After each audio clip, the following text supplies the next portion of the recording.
നമ്മുടെ നാട് സുരക്ഷിതത്വം ഇല്ല എന്നുള്ള വാക്കങ്ങ് പിന്നെ നിങ്ങൾ ലണ്ടനിൽ ചെന്നാൽ ഇതല്ല സാർ അവസ്ഥ. ലണ്ടനിൽ നിങ്ങൾക്ക് സ്വർണ്ണം വിട്ട് പുറത്ത് നടക്കാൻ പറ്റില്ല. യൂറോപ്പിൽ ഒരു സ്ഥലത്ത് നിങ്ങൾക്ക് സ്വർണ്ണം വിട്ട് പുറത്ത് നടക്കാൻ പറ്റില്ല. ആഫ്രിക്കയിൽ ഒരു സ്ഥലത്ത് നിങ്ങൾക്ക് സ്വർണ്ണം വിട്ട് പുറത്ത് നടക്കാൻ പറ്റില്ല. നമ്മളിത് പ്രചരിപ്പിച്ചില്ലെങ്കിൽ പിന്നെ ആര് പ്രചരിപ്പിക്കും? അല്ല, അതിന് കാരണം ഞാൻ പറയാം. ഈ ഓഫീസിലേക്ക് യൂറോപ്പിലും അമേരിക്കയിലും വീട്ടിൽ നിന്ന് പോകുമ്പോൾ വാച്ചും ഫോണും മാറ്റി വെച്ചിട്ട് ജോലിക്ക് റോഡിൽ ഫോണിൽ സംസാരിച്ച് നടക്കാൻ പറ്റില്ല സാർ. ഞാൻ ന്യൂയോർക്ക് സിറ്റിയിലൂടെ നടക്കുമ്പോൾ മയക്കുമരുന്ന് കഴിച്ച് സോംബി പോലെ റോഡിൽ കിടക്കുന്ന 15 പേരെ ഞാൻ കണ്ടിട്ടുണ്ട്.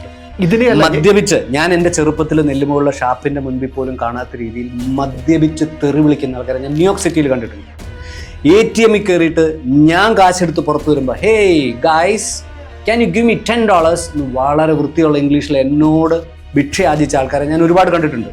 ഇവരെ ഞാൻ ചോദിച്ചോട്ടെ സാർ, ഇവിടുന്ന് മയക്കുമരുന്നിന്റെ ഉപയോഗം ഉണ്ടാവാതിരിക്കാൻ വേണ്ടി നിങ്ങളുടെ കുഞ്ഞിനെ എങ്ങോട്ടാ പറഞ്ഞു വിടുന്നത്? നിങ്ങൾ ലണ്ടനിലേക്കാ പറഞ്ഞു വിടുന്നത്?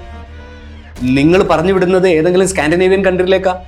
സാർ, ഇവിടെയൊക്കെയുള്ള മയക്കുമരുന്നിന്റെ ഇൻഫ്ലുവൻസിന്റെ തലം നമ്മൾ കേട്ടാൽ ഇതിനൊരു കാരണം ഞാൻ പറയാം. ഏതെങ്കിലും ഒരു രാജ്യം ഇതില്ലാത്തതോ, അതായത് എന്നെ തല്ലണ്ടമാവാ ഞാൻ നന്നാകുകയില്ല എന്ന് പറഞ്ഞ തരത്തിലേക്ക് നമ്മളൊരു സ്റ്റാറ്റിസ്റ്റിക്സ് എടുത്തു നോക്കി. എല്ലാ കോളേജുകളിലും ധൈര്യം ഉണ്ടെങ്കിൽ GK ഞാനും കൂടി പോവാം. ഒരു രാജ്യം കുറെ കുട്ടികളെ പ്രസവിച്ചുണ്ടാക്കിയിട്ട് മൈഗ്രേറ്റ് ചെയ്യിപ്പിക്കാൻ മാത്രം ഉണ്ടാവുന്നൊരു പാരൻസിനെ ഒന്ന് ആലോചിച്ച് നോക്കാം. നമ്മൾ എത്ര അധപ്പതിച്ചിട്ടുണ്ട്. ഏത് പാവപ്പെട്ടവന്റെയും ഇന്നത്തെ ആഗ്രഹം എന്താണ്? മക്കളെ എബ്രോഡിൽ അയക്കണം എന്നാണ്. എനിക്ക് വരുന്ന മെസ്സേജുകളിൽ മിക്കവാറും അങ്ങനെയാണ്.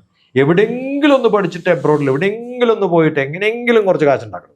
ഇവിടെ നിന്നാൽ പറ്റില്ല എന്നാണ് ധാരണ. അത് പൈസ ഉണ്ടാക്കാനാണോ, അതോ ഒരു ബെറ്റർ ലൈഫിന് വേണ്ടിയിട്ടാണോ, അതോ സോഷ്യൽ സെക്യൂരിറ്റി കൂടുതൽ വേണ്ടിയിട്ടാണോ, എന്തിനു വേണ്ടിയാണ് ഇവർ ഈ ശ്രമം? നമ്മൾ കൊടുക്കുന്ന ഏറ്റവും നല്ല റെസ്പെക്ട് എന്ന് പറയുന്നത് പുറത്തുപോയി ജോലി ചെയ്യുന്നവർക്കാണ്. കേരളത്തിൽ ഇപ്പോഴും അങ്ങനെയാണ്. അത് മാത്രമാണോ? ഇവിടെ നിന്ന് കഴിഞ്ഞാൽ വലിയ ഗുണമൊന്നുമില്ല, ആകോടാണ്, സാധ്യതകളില്ല എന്നൊരു തിരിച്ചറിവ് ഈ ഒരു തലമുറയ്ക്കുണ്ട്. ഇവിടെ നിന്ന് സാധ്യതകളുണ്ട്, സാധ്യതകളില്ല. അത് വലിയ തെറ്റാണ്. ഞാൻ പറഞ്ഞ ഒരു കാര്യം, എനിക്കിവിടെ ഒരു കമ്പനി തുടങ്ങിയിട്ടൊരു എസ്റ്റാബ്ലിഷ്മെന്റ് ഉണ്ടാക്കണമെങ്കിൽ ഞാൻ ഒരു 200 ദിവസമെങ്കിലും പല ഡിപ്പാർട്ട്മെന്റിന്റെയും പിന്നാലെ നടക്കണം. അമേരിക്കയിൽ എനിക്കൊരു എസ്റ്റാബ്ലിഷ്മെന്റ് ഉണ്ടാക്കണമെങ്കിൽ ഞാൻ കേപ്പബിൾ ആണ്, എനിക്ക് എല്ലാ കേപ്പബിലിറ്റി ഉണ്ടെങ്കിൽ 2 ദിവസം കൊണ്ട് കിട്ടും. സാർ, അതിന് വേറൊരു കൗണ്ടർ വേർഷൻ പറഞ്ഞിട്ട്, ഇത്രയും പോപ്പുലേഷനുള്ള, ഇത്രയും പർച്ചേസിങ് കപ്പാസിറ്റി ഉള്ള ഇപ്പോൾ ഇന്ത്യൻ യൂണിയനിൽ ഒരു പ്രോഡക്റ്റ് സെല് ചെയ്താൽ ലോകത്തെങ്ങും നിങ്ങൾ എക്സ്പോർട്ട് ചെയ്യേണ്ട കാര്യമില്ല. കഴിഞ്ഞ ദിവസം ഒരു പ്രഭാഷണം ഞാൻ കേട്ടത്, ഒരു തീപ്പെട്ടി ഉണ്ടാക്കി വിൽക്കാൻ കഴിഞ്ഞാൽ ഇവിടെ കോടീശ്വരനാവാൻ പറ്റും. ഞാൻ പറയുന്നത് ഇത് വളരെ ചുരുക്കം പേർക്ക് മാത്രമേ പറ്റുള്ളൂ. കാരണം ബയേഴ്സ് കൂടുതലും ബൈയിങ് കപ്പാബിലിറ്റി ഉള്ളവർ കൂടുതലുള്ള സ്ഥലമാണ്. പക്ഷെ അത്രയും കോമ്പറ്റീഷൻസ് ഉള്ളൊരു സ്ഥലമാണ്. അല്ല, സ്വാഭാവികമല്ലേ? ബയേഴ്സ് കൂടുതലുള്ളത് എവിടെയാണ് കോമ്പറ്റീഷൻ ഉണ്ടാവുക? മെനക്കെടുത്തല്ലേ സാർ കോമ്പറ്റീഷൻ? മെനക്കെടണം. ആ മെനക്കേടിന് പറ്റാത്ത ഒരു അക്കരെ പച്ചയല്ലേ ഈ ഒരു തോട്ട് പ്രോസസ്സിന്റെ. ഞാൻ ചോദിക്കുന്നത്, ഇവിടുന്ന് പോയി കഴിഞ്ഞാൽ പ്ലംബറുടെ ജോലി ചെയ്യാൻ ഒരു കുഴപ്പമില്ല. ഇവിടെ പ്ലംബറുടെ പണി ചെയ്യില്ല. ഇവിടെ പ്ലംബർക്ക് ഉള്ള വരുമാനം എഞ്ചിനീയർക്ക് ഇല്ല സാർ. ഇല്ല. ഇലക്ട്രീഷ്യനുള്ള വരുമാനം ഡ്രൈവർക്ക് എത്ര കിട്ടുന്നുണ്ട്? അത് ഡ്രൈവർക്ക് ഇവിടെ ഒരു ആവറേജ് യൂബർ ഓടിക്കുന്ന ആൾക്ക് 35,000-40,000 രൂപ വരുമാനം ഉണ്ട് അല്ലെ? എന്ന് വെച്ചാൽ ഒരു ദിവസം 1000 രൂപ. എനിക്കൊരു 1000 രൂപ കിട്ടാറില്ല ഇവിടെ. കേരളത്തിൽ വന്നാൽ എനിക്ക് ഇത് തന്നെയാണ്. അല്ല, ഇത് വളരെ പ്രസിദ്ധമായ, അതുകൊണ്ട് ഞാൻ വരില്ല. അല്ല, ഇത് വളരെ പ്രസിദ്ധമായ ഒരു കഥയുണ്ട്. അതായത് അമേരിക്കയിൽ പ്ലംബിങ് നന്നാക്കാൻ വേണ്ടി, അല്ല ടാപ്പ് നന്നാക്കാൻ വേണ്ടി വന്നാക്ക 1 മണിക്കൂറിന് $100 $200 ശമ്പളം കൂലി കൊടുത്തിട്ട് അയാൾ ഇത് കൂടുതലാണെന്ന് പറഞ്ഞപ്പം, ഞാനൊരു ഡോക്ടറാണ്, എനിക്ക് പോലും ഇത്ര ശമ്പളം ഇല്ലെന്ന് പറഞ്ഞപ്പോൾ ആ പ്ലംബർ പറഞ്ഞ മറുപടി വളരെ പ്രസിദ്ധമാണ്. ഞാനും ഡോക്ടറായിരുന്നപ്പോൾ എനിക്ക് ഇത്ര ശമ്പളം കിട്ടിയിരുന്നില്ല എന്ന് പറഞ്ഞ പോലെ നമ്മളുടെ എല്ലാം ദുരഭിമാനത്തിന്റെ പ്രശ്നമായി വൈറ്റ് കോളർ തേടി നമ്മൾ പണിയെടുക്കാതെ മറ്റുള്ളവരെ പണിയെടുപ്പിക്കാൻ ശ്രമിച്ചുള്ള ജീവിത രീതിയിലേക്ക് പോകുന്നത് പ്രശ്നമല്ലേ? അതിന് അപ്പുറത്തേക്ക് ഇപ്പം ഈ ജോലി വരുമാനം എന്ന് പറയുന്നത് എല്ലാവരുടെയും ജീവിതത്തിൽ പ്രധാനപ്പെട്ട ഒരു വിഷയമാണ്. പക്ഷെ കുറച്ചുകൂടെ ഒരു സുരക്ഷിതത്വം എന്ന് പറയുന്നത് കുറച്ചുകൂടെ, ഇപ്പോൾ നമ്മൾ നേരത്തെ പല കാലത്ത് നമ്മളുടേതായ ഒരു ജീവിതം. ഞാൻ സാർ തിരിച്ചൊരു കാര്യം പറഞ്ഞത്, സാർ ഇവിടെ കുമ്പനാട് എൻ്റെ വീടിൻ്റെ വളരെ അടുത്താണ്. ഞാൻ അടൂർക്കാരനാണ്. പത്തനംതിട്ട ജില്ലയിൽ കുമ്പനാട് കഴിഞ്ഞാൽ ഏറ്റവും അധികം അടച്ചിട്ട വീടുകളുള്ളത് എൻ്റെ നാട്ടിലാണ്. സാർ, ഇവിടെ എല്ലാം പ്രായമായ അച്ഛനും അമ്മയുണ്ട്. എല്ലാവരുടെയും കഴുത്തിലും കാതിലും മിനിമം 5 പവനുണ്ട്. ഏതെങ്കിലും ഒരു വീട്ടിൽ ഒരു കള്ളം വന്ന്, അല്ലെങ്കിൽ റയറസ്റ്റ് ആയിട്ട് പോലീസ് കേസ് ഇല്ലാത്തൊരു സ്ഥലമാണ്. നിങ്ങൾ ലണ്ടനിൽ ചെന്നാൽ ഇതല്ല സാർ അവസ്ഥ. ലണ്ടനിൽ നിങ്ങൾക്ക് സ്വർണ്ണം വിട്ട് പുറത്ത് നടക്കാൻ പറ്റില്ല. യൂറോപ്പിൽ ഒരു സ്ഥലത്ത് നിങ്ങൾക്ക് സ്വർണ്ണം വിട്ട് പുറത്ത് നടക്കാൻ പറ്റില്ല. ആഫ്രിക്കയിൽ ഒരു സ്ഥലത്ത് നിങ്ങൾക്ക് സ്വർണ്ണം വിട്ട് പുറത്ത് നടക്കാൻ പറ്റില്ല. നമ്മളിത് പ്രചരിപ്പിച്ചില്ലെങ്കിൽ പിന്നെ ആര് പ്രചരിപ്പിക്കും? അല്ല, അതിന് കാരണം ഞാൻ പറയാം. ഞാൻ ഇവിടെ എന്റെ അമ്മ അടൂർ വീട്ടില്, എന്റെ അമ്മയും എന്റെ ഭാര്യയും ഒക്കെ ഒറ്റയ്ക്ക് താമസിക്കുന്ന എന്റെ വീട്ടിൽ. എന്റെ വീട് പഴയ കാലത്ത് വലിയ വീടാണ്. എന്റെ വീട്ടിലൊന്നും ഒരാൾ ഇതുവരെ മോഷ്ടിക്കാൻ വന്നിട്ടില്ല. അതിന് കാരണം ഇതേപോലെ ഈ തെക്കൻ ജില്ലയിലെ മിക്ക സ്ഥലത്തും ഇതേപോലെ ഒറ്റപ്പെട്ട് ജീവിക്കുന്ന ആൾക്കാരുണ്ട്. ഇവിടെ ഒന്നും കള്ളന്മാർക്ക് അറിയാൻ കഴിഞ്ഞിട്ടൊന്നും അല്ല, ഇവിടെ കുറച്ചുകൂടെ ബെറ്റർ ആണെന്നുള്ളതാണ്. ഇതേ സ്ഥലത്ത് നിന്ന്, അതായത് ഈ കുമ്പനാട് ഒറ്റയ്ക്ക് താമസിക്കുന്ന അപ്പച്ചന്റെ അമ്മച്ചിയുടെയും മക്കള് ഓഫീസിലേക്ക് യൂറോപ്പിലും അമേരിക്കയിലും വീട്ടിൽ നിന്ന് പോകുമ്പം വാച്ചും ഫോണും മാറ്റി വെച്ചിട്ട് ജോലിക്ക് റോഡിൽ ഫോണിൽ സംസാരിച്ച് നടക്കാൻ പറ്റില്ല സാർ, പിടിച്ചു പറിച്ചിട്ട്. അപ്പൊ നമ്മുടെ നാട് സുരക്ഷിതത്വം ഇല്ല എന്നുള്ള വാക്കങ്ങ് സുരക്ഷിതത്വം ഇല്ലായ്മ എന്ന് പറഞ്ഞിടത്ത് ഞാൻ വീണ്ടും ഉറച്ചു നിൽക്കുക. കാരണം എന്താ വെച്ച് കഴിഞ്ഞാല് നമ്മൾ കേരളത്തിൽ നിൽക്കുമ്പോഴത്തേന് കേരളത്തിലെ ഒരു പ്രത്യേകത എന്ന് വെച്ച് കഴിഞ്ഞാൽ നമുക്ക് നേരത്തെ ഉണ്ടായിരുന്ന ഒരു അവസ്ഥയിൽ നിന്നും കേരളത്തിൽ പണ്ട് ഈ ഒരു പയ്യൻ ഉഴപ്പി എന്ന് പറയുകയാണ് മാക്സിമം ഒരു കള്ളു കുടിക്കുക, അല്ലെങ്കിൽ അങ്ങേറ്റം പോയി കഴിഞ്ഞാൽ സിഗരറ്റ് വലിക്കുക. അതിന് അപ്പുറത്തെ ഉഴപ്പെന്ന് പറഞ്ഞു കഴിഞ്ഞാൽ ഒരു കഞ്ചാവ് അടിക്കുക എന്നൊക്കെ പറയും. വല്ലപ്പോഴും ഒരു പുകയെടുത്തു എന്ന് ഇത്രയും പറഞ്ഞു കഴിഞ്ഞാൽ പോലും നമ്മളൊരു വലിയ കുറ്റമായിട്ടാണ് കണ്ടിരുന്നത്. എന്നാൽ ഇന്ന് കേരളത്തിലെ സമീപകാലത്തെ അവസ്ഥ എന്താണെന്ന് ചിന്തിച്ചിട്ടുണ്ടോ? ഇപ്പൊ മയക്കുമരുന്നിന്റെ അഭാവം, മയക്കുമരുന്ന് മാത്രമല്ല, മയക്കുമരുന്ന് പ്രചരിക്കുന്നു എന്നുള്ളതല്ല ഇതിനകത്ത് ഏറ്റവും വലിയ. എന്തിനു വേണ്ടി എന്ന് ആലോചിക്കണം. കേരളത്തിൽ മയക്കുമരുന്ന് നമ്മളെ ഏറ്റവും അധികം വിഷമിപ്പിക്കുന്ന കാര്യമാണ് സാർ. ഞാൻ തിരിച്ചൊരു കാര്യം പറയട്ടെ. ഞാൻ ന്യൂയോർക്ക് സിറ്റിയിലൂടെ നടക്കുമ്പോൾ സാർ, മയക്കുമരുന്ന് കഴിച്ച് സോംബി പോലെ റോഡിൽ കിടക്കുന്ന 15 പേരെ ഞാൻ കണ്ടിട്ടുണ്ട്. മദ്യപിച്ച്, ഞാൻ എൻ്റെ ചെറുപ്പത്തിൽ നെല്ലുമുള്ള ഷാപ്പിന്റെ മുൻപിൽ പോലും കാണാത്ത രീതിയിൽ മദ്യപിച്ച് തെറി വിളിക്കുന്ന ആൾക്കാരെ ഞാൻ ന്യൂയോർക്ക് സിറ്റിയിൽ കണ്ടിട്ടുണ്ട്. ATM കയറിയിട്ട് ഞാൻ കാശെടുത്ത് പുറത്തു വരുമ്പോൾ, hey guys can you give me $10 എന്ന് വളരെ വൃത്തിയുള്ള ഇംഗ്ലീഷിൽ എന്നോട് ഭിക്ഷ യാചിച്ച ആൾക്കാരെ ഞാൻ ഒരുപാട് കണ്ടിട്ടുണ്ട്.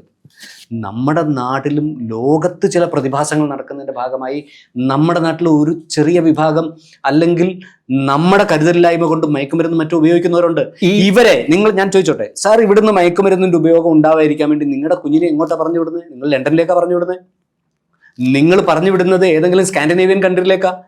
സാർ, ഇവിടെയൊക്കെയുള്ള മയക്കുമരുന്നിന്റെ ഇൻഫ്ലുവൻസിന്റെ തലം നമ്മൾ കേട്ടാൽ നമ്മൾ ഞെട്ടിപ്പോവും. അതായത് ഇവിടെ മയക്കുമരുന്ന് ഉപയോഗിക്കുന്നതിന് തിരിച്ചറിയാൻ പറ്റും, അവിടെ തിരിച്ചറിയാനോ എങ്ങോട്ട് പോയി എന്ന് പോലും അറിയത്തില്ല. അപ്പം നമുക്കിവിടെ എവിടെയാണ് അരക്ഷിതാവസ്ഥയുള്ളത്? തീർച്ചയായിട്ടും അതിന് മറുപടി ഞാൻ പറയാം. ഇത് ഇപ്പോൾ നമ്മൾ ഈ പഴയ രീതിയിലുള്ള മയക്കുമരുന്ന് ഉപഭോഗത്തെക്കുറിച്ച് പറഞ്ഞു. ഇപ്പം വളരെ ചെറിയ തോതിലുള്ള ന്യൂനപക്ഷം ഉപയോഗിക്കുന്നു എന്നുള്ളൊരു പ്രയോഗം ജിക്കയുടെ ഭാഗത്തുനിന്നുണ്ടായി. ഇപ്പോൾ യാഥാർത്ഥ്യം എന്താണെന്നറിയോ? ഇത് ഓവറായിട്ട് ജനറലൈസ് ചെയ്യപ്പെട്ട് കഴിഞ്ഞു. ഈ ദുരന്തം, അതായത് ഇതിൻ്റെ ആഴം എന്ന് പറഞ്ഞു കഴിഞ്ഞാൽ, ഇതിൻ്റെ മാഗ്നിറ്റ്യൂഡ് എന്ന് പറഞ്ഞു കഴിഞ്ഞാൽ ഭയങ്കരമായി എന്നുള്ളതാണ്. അതായത് ഇപ്പോൾ കഴിഞ്ഞ ദിവസം ആരോഗ്യമന്ത്രി പറഞ്ഞു, ഈ ആരോഗ്യ രംഗത്തെ കുഴപ്പങ്ങൾക്ക് കാരണം ഞാനല്ല, സിസ്റ്റമാണ്. ഈ സിസ്റ്റം കറപ്റ്റായി കഴിഞ്ഞു എന്ന്. അതായത് ചേന എന്ന് പറയുന്ന ഒരു സാധനം മോളി വളരുന്ന ഒരു സാധനം, ചേന. അതായത് കാച്ചിലെന്ന് പറഞ്ഞു കഴിഞ്ഞാൽ ഇത് ചിലപ്പോൾ താഴോട്ട് പോകും എന്ന് പറഞ്ഞതുപോലെ ഞാനും സത്യദേവ് സാറും ഡോക്ടർ TPS ഉൾപ്പെടുന്ന എൻ്റെ സുഹൃത്തുക്കളും ഉൾപ്പെടുന്ന നമ്മൾ ഈ സിസ്റ്റം കറക്റ്റ് ചെയ്യാൻ നിർബന്ധിതരാണ്. നമ്മൾ ആ സിസ്റ്റം കറക്റ്റ് ചെയ്യുന്നതിന് പകരം നമ്മൾ നമ്മളുടെ അടുത്ത തലമുറയെ മൈഗ്രേറ്റ് ചെയ്യാൻ പ്രോത്സാഹിപ്പിക്കുന്നത് തെറ്റാണ്. ഇവർ മൈഗ്രേറ്റ് ചെയ്ത് പോകുന്ന സ്ഥലം ഇതിനേക്കാൾ ഒരു ബെറ്റർ സ്ഥലം. ഇനി അത് പ്രോത്സാഹിപ്പിക്കുന്ന തെറ്റാണ്, പോട്ടെ. ഇനി പ്രോത്സാഹിപ്പിക്കുന്നെങ്കിൽ തന്നെ മൈഗ്രേറ്റ് ചെയ്ത് പോകുന്ന തലത്തിൽ ഇതിനൊരു കാരണം ഞാൻ പറയാം. ഏതെങ്കിലും ഒരു രാജ്യം ഇതില്ലാത്തതോ ഈ ഇൻഫ്ലുവൻസിന് പുറത്തു നിൽക്കുന്നതോ ആയ രാജ്യങ്ങളല്ല. ഇതിനേക്കാൾ ഭീകരമാണ്. ഒറ്റ കാരണം ഞാൻ പറയാം. നമ്മള് ഇവിടെ പിടിക്കപ്പെട്ടാൽ രക്ഷപ്പെടാനുള്ള മാർഗങ്ങൾ കുറേയുണ്ട്. അതുകൊണ്ട് എന്തും നടക്കും എന്ന് തോന്നുന്ന ഒരു പൊളിറ്റിക്കൽ സിസ്റ്റം നടക്കുന്ന ഒരു സ്ഥലവും മറ്റ് സ്ഥലത്ത് സ്ട്രിഞ്ചൻ്റ് ആയിട്ടുള്ള റൂളുകളുമാണ്. ഇവിടെ ഓടിക്കുന്നതിനേക്കാളും ഡിസിപ്ലിൻഡ് ആയിട്ട് ഗൾഫിൽ ഓടിക്കാൻ എന്താ കാരണം? നിങ്ങൾ വയലേറ്റ് ചെയ്ത് കഴിഞ്ഞാൽ ഉണ്ടാവുന്ന കോൺസിക്വൻസസ് വളരെ കൂടുതലാണ്. പക്ഷേ ഇതൊന്നും ഞാൻ സാർ, ഗൾഫിൽ ഏത് രാജ്യത്താണ് MDMA ഉപയോഗിക്കുന്ന ആൾക്കാരെ കാണാൻ പറ്റാത്തത്? കഞ്ചാവ് ഉപയോഗിക്കുന്നവരെ കാണാൻ പറ്റാത്തത്? ഇതൊരു നമ്മളുടെ സിസ്റ്റം കൃത്യമായി കറക്റ്റ് ചെയ്യണം എന്നുള്ളത് സത്യമാണ്, അത് വാസ്തവം. പക്ഷേ കഴിഞ്ഞ കുറെ കാലമായി കേരളത്തിൽ ഇത് കൂടിയിട്ടുണ്ട്. ഇവിടുത്തെ കാരണമായി പറഞ്ഞ് നമ്മൾ മൈഗ്രേഷനെ പ്രോത്സാഹിപ്പിക്കുകയോ അല്ലെങ്കിൽ അതാണ് ശരിയെന്നോ പറയുകയല്ല, വാസ്തവം പറഞ്ഞു കഴിഞ്ഞാൽ തിരിച്ചു വന്ന് കേരളത്തിൽ സെറ്റിൽ ചെയ്തിട്ടുള്ള ആളാണ്. അതായത് നമുക്ക് ഇത് നമ്മളിപ്പം കേരളത്തിലെ ന്യൂനതകളെ കുറിച്ച് പറഞ്ഞു കഴിഞ്ഞാൽ ഉടനെ കേരള വിരുദ്ധൻ എന്ന് ചാപ്പ് കുത്തുന്ന ഒരു രീതിയുണ്ട്. അങ്ങനെയല്ല, ഇതിനകത്ത് ഗ്രൗണ്ട് റിയാലിറ്റീസ് കുറേ ഉണ്ട്. അത് നമ്മൾ അറിഞ്ഞേ മതിയാവും. അതായത് ഇവിടെ ഇപ്പോൾ ഞാൻ പറഞ്ഞു, ഒന്ന് കള്ളു കുടിക്കുന്നവർ അല്ലെങ്കിൽ കഞ്ചാവ് ഉപയോഗിച്ചുകൊണ്ടിരുന്നവർ, അത് കഴിഞ്ഞിങ്ങോട്ട് മാറിയിട്ട് ഒരു 3-ാം ക്ലാസ് 4-ാം ക്ലാസ് തൊട്ടുള്ള കുട്ടികളെ വരെ ഇതിൻ്റെ ഉപഭോക്താക്കളാക്കി മാറ്റുന്ന തരത്തിലേക്ക് കേരളം മാറിക്കഴിഞ്ഞു എന്നുള്ളിടത്തും അല്ല ഇതിൻ്റെ ഗതികേട്. എൻ്റെ പോയിൻ്റ് അതല്ല. ഇതിന് ഒത്താശ ചെയ്ത് കൊടുക്കേണ്ടത് ആരാണോ ഈ പറയുന്ന നല്ല ഗുണങ്ങളുടെ കാവൽക്കാരാവേണ്ടത് അവര് തന്നെയാണ്. വേല് തന്നെ. ഇപ്പം മെക്സിക്കോയിലെയോ അല്ലെങ്കിൽ അത്തരം രാജ്യങ്ങളിലെയോ കാർട്ടലുകൾക്ക് സമാനമായിട്ട് നമുക്ക് വളരെ വ്യക്തമായിട്ട് അറിയാം, അനുഭവങ്ങൾ അറിയാം. ഓരോ കേസിൽ പിടിക്കപ്പെടുന്നവര് നിമിഷാർത്ഥങ്ങൾക്കുള്ളിൽ ഇവിടെ വളരെ പ്രശസ്തമായ ഒരു നടനെ പിടിച്ചു കഴിഞ്ഞപ്പോൾ, ഞങ്ങളന്ന് ഗൾഫിലാണ്, പിടിച്ചു കഴിഞ്ഞപ്പോഴത്തേന് എൻ്റെ സഹപ്രവർത്തകർ പറഞ്ഞു ഇത് ഊരിപ്പോന്ന് പറഞ്ഞു. അങ്ങേർക്ക് കൃത്യമായിട്ട് ഊരിപ്പോന്ന് എൻ്റെ മുഖത്ത് നോക്കി കഴിഞ്ഞു. അന്ന് നമുക്ക് 4PM ന്യൂസ് അതിൽ വാർത്ത ചെയ്യുന്ന കാര്യമാണ്. അപ്പോഴത്തേന് അതിനകത്ത് ഉണ്ടായിരുന്ന ഒരു പയ്യൻ പറഞ്ഞു, സത്യേട്ടാ ഇതൊരു വാർത്തയായിട്ട് നമ്മൾ വാർത്ത കൊടുക്കാവുന്നേ ഉള്ളൂ, ഇതിന് തുടർ ഒന്നും സംഭവിക്കില്ലെന്ന്. ഇത് ഒറ്റപ്പെട്ട കേസല്ല. അധികാര സ്ഥാനങ്ങളിൽ ഇരിക്കുന്നവരെ ഇപ്പോൾ പല കേസുകളിലും അതായത് അന്വേഷണം ചെന്നെത്തി നിൽക്കുമ്പോൾ ഇതിന്റെ ചരട് വലിക്കുന്നത് ഈ രക്ഷിക്കേണ്ട അല്ലെ കറക്റ്റ് ചെയ്യേണ്ട സാധാരണക്കാരായ മാതാപിതാക്കളുടെ മാനസികാവസ്ഥയെ കുറിച്ച് നമ്മൾ അന്നേരം ആലോചിക്കണം. തീർച്ചയായും അത് ഉൾക്കൊള്ളുന്നു. ഇവിടുത്തെ പൊളിറ്റിക്കൽ സിസ്റ്റം കറപ്റ്റഡ് ആണ്. പൊളിറ്റിക്കൽ സിസ്റ്റവുമായി ബന്ധപ്പെട്ട് നിൽക്കുന്നതിൽ പലരും ഇതിൽ ഇൻവോൾവ് ആണ്. ഇവിടുത്തെ ഡ്രഗ് മാഫിയയ്ക്ക് പിന്നിലുള്ള പണം അവർ പലരും കൈപ്പറ്റുന്നുണ്ട്. പക്ഷെ ഇത് കണ്ട് നമുക്ക് ഇവിടെ ഒളിച്ചോടി പോകാൻ പറ്റുമോ? നമ്മൾ ഒളിച്ചോടി പോകുന്നില്ല.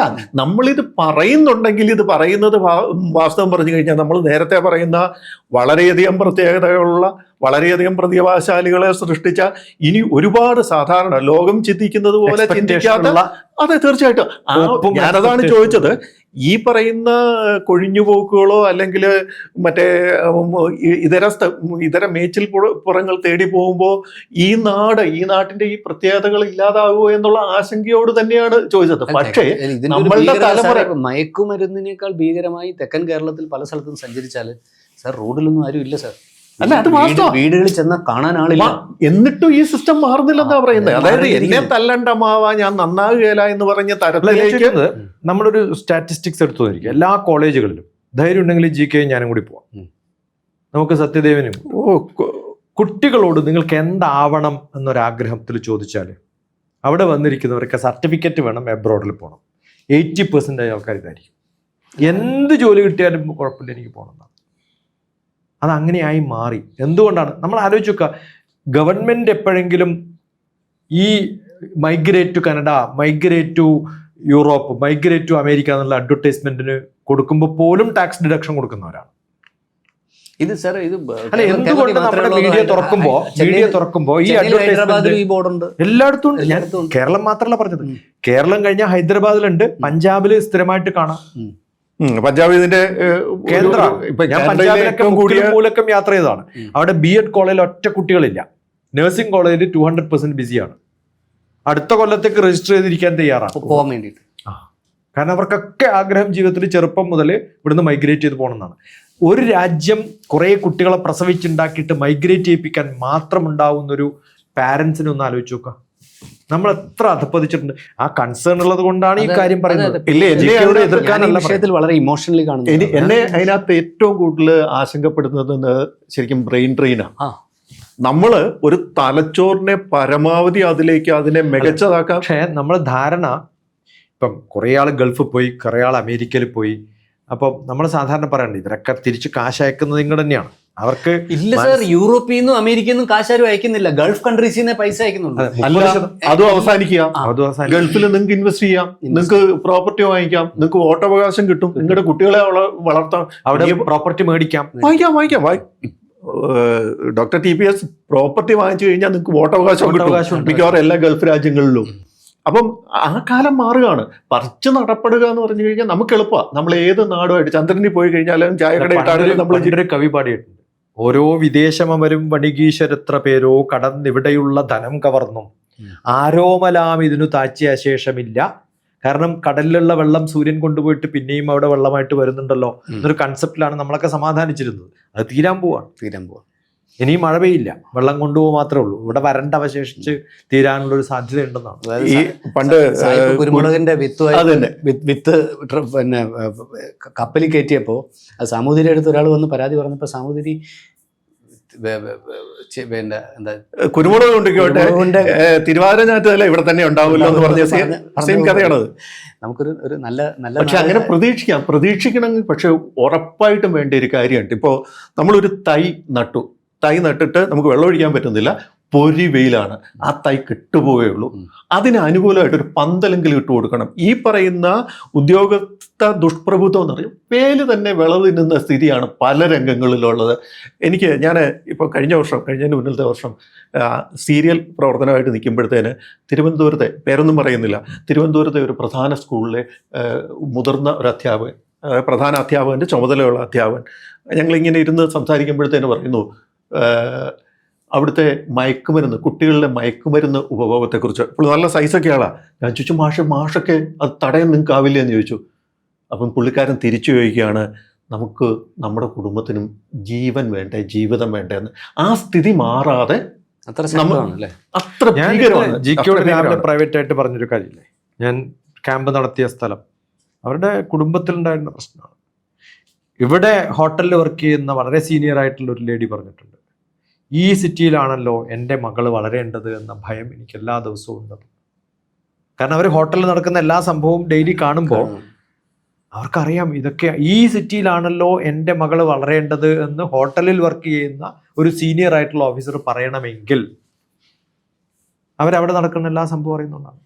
എനിക്ക് ഫോൺ ചെയ്യുന്ന ചില കൺസൾട്ടേഷന് വരുന്ന ചില പോലീസ് ഇൻസ്പെക്ടർമാർ പറയുന്നുണ്ട്, ഇത് വല്ലാത്തൊരു ലോകമാണ്. ഞാൻ പറഞ്ഞു, നിങ്ങൾ അത്തരം കഥകൾ കുറേ കാണുന്നത് കൊണ്ട് തോന്നുന്നതായിരിക്കും അത്ര അൺസേഫ് ഒന്നല്ല കേരളം, പക്ഷേ നിങ്ങൾ ഇവിടെയൊക്കെ കാണണം.